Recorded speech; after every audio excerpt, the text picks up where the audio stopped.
Today I'm going to talk about cuckoo clocks.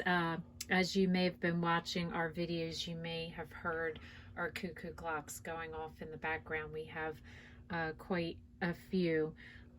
They're all the pendulum, not the battery type of cuckoo clock, and they all come from Germany.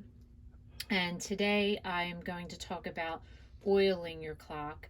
Um, Maintaining cuckoo clocks is relatively easy. I wind them typically twice a day. They do last 24 hours, but in case I forget, I usually like to wind them twice a day. And they keep really good time, and we've had some of our clocks for over 25 years. And it's something we really enjoy. This one is one of our bigger ones. When you have three weights, you have one for time, one for cuckoo, and one for the music. You'll notice that we have some that have two weights. The two weights do one for time, one for the cuckoo, and then we do actually have one that is a one weight, and that is just for time. So depending on how many weights you have will depend on how much is going on in the clock.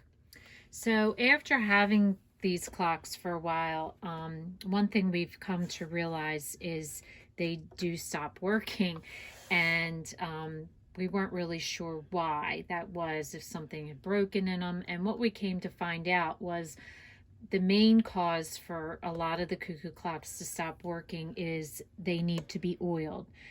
They do recommend that you oil them like every 2 years, and we weren't doing that with our clocks when we originally got them.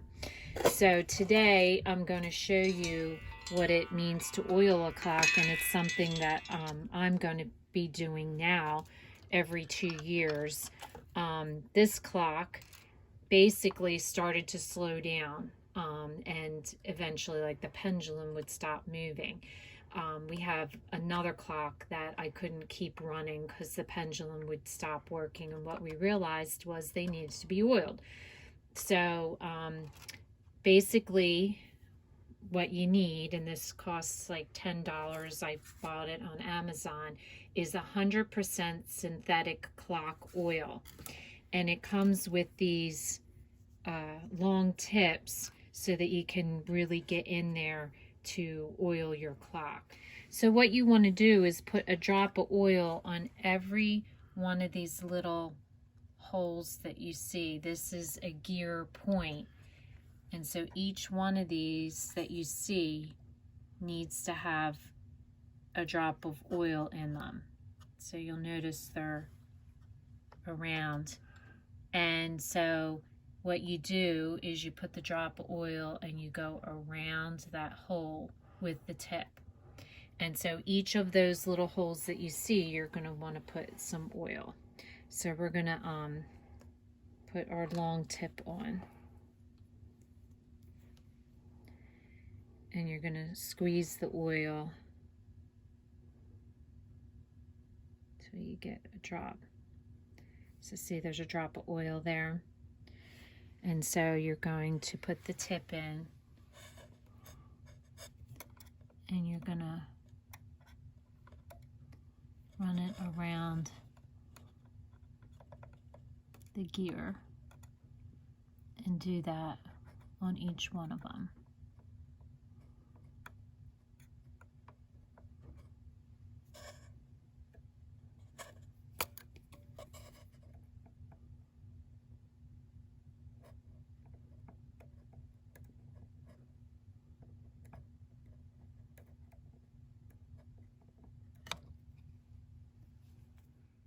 Okay, so once you've oiled all your spots, what you're going to want to do is hang it back on the wall. So I'll show you what the next step is. Okay, so you're going to hang it back on the wall. You put your weights back on, and then where the pendulum is supposed to hang, you just want to start that and let that run just like that for about a half an hour. This will help to get the oil distributed on the gears. So after you've let that run for about a half an hour, then you want to add your pendulum back and let it run regularly, and it should continue to work for you. So if this is your first time watching, welcome, and please don't forget to subscribe. If you want to receive future notification of posts, hit the bell. And if you like the video, please give us a thumbs up. Thanks for watching, and we'll see you again soon.